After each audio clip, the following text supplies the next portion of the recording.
ఒకే న్యాయం, పేదవానికి ఒకే న్యాయము, ధనికుడికి ఒకే న్యాయం. కానీ ఆయన ఎవరి విషయంలోనూ ఆయన పక్షపాతి కానే కాడు.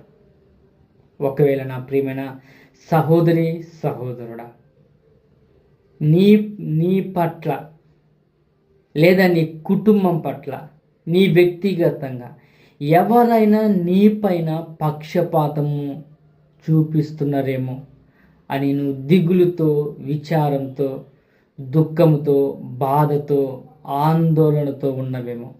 అయితే దేవుడు ఈ సమయంలో నీతో, నాతో, మనతో, అందరితో మాట్లాడుతున్నాడు. ఏమి అని మాట్లాడుతున్నట్టే, దేవుడు మన పక్షాన ఉండి మనకు న్యాయం తీర్చే దేవుడు.